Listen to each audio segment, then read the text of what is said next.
For more than a century, Who's Who has been the Bible of the British establishment, the most trusted annual catalogue of who is, and who is not, in the country's true upper echelons. When a paper shortage occurred during World War II, Winston Churchill personally intervened to make sure that its publication wouldn't be affected, stating that its full circulation was of national importance. Who's Who doesn't limit its definition of eliteness to the landed or wealthy. In fact, 50% of the entrants are included when they land a prominent job. Members of Parliament, peers, judges, ambassadors, FTSE 100 CEOs, poet laureates, and fellows of the British Academy automatically make the cut. The other half are selected by a board of long-standing advisors, a process which has always been shrouded in mystery. Who's Who has always been publicly available, and since each entrant provides the details for their own profile, elites have the power to sculpt their public image. Significantly, elites choose to express their cultural preferences, their recreations and hobbies. At the end of the 19th century, elite culture had a distinctly aristocratic character.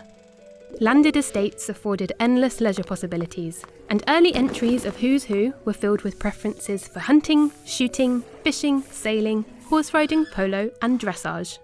Very important was the season, a set of annual events in the social calendar, which included the Royal Tournament, Epsom Derby, Ascot, cricket at Eton, polo at Hurlingham, and the Oxford-Cambridge boat race.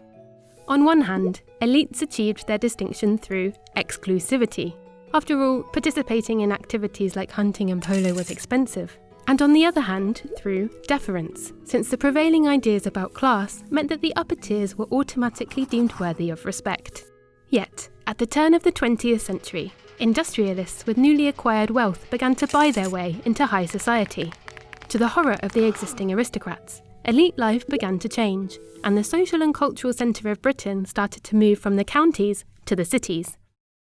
Gradually, a new generation of elites arose. This cohort opposed what they saw as the Philistinism of elite culture, and instead championed some emerging high cultural forms, such as theatre, ballet, classical music, and abstract art. Strongly influenced by the writers, intellectuals, and artists of the Bloomsbury Group, this generation believed that elite culture should play a civilizing role in society. Rather than relying on exclusivity and deference, highbrow elites focused on creating a superior value of their own tastes, and they realised this vision through their influence on new cultural institutions like the BBC and the Arts Council.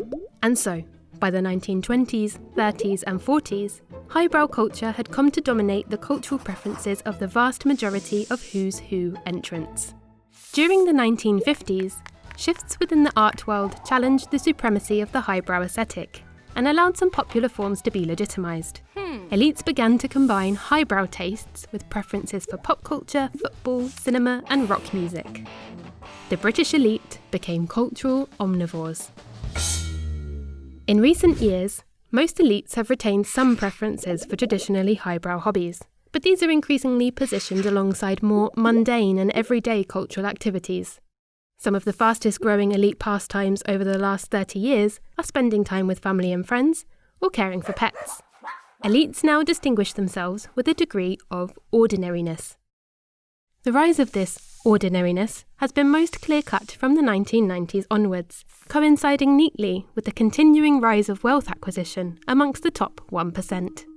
As elites pull away economically, there's evidence that they're increasingly insecure about their moral legitimacy and more sensitive to public concern that they're self-interested and out of touch. Research suggests that many people distinguish strongly between elites they see as decent and open and those they see as snobbish and condescending.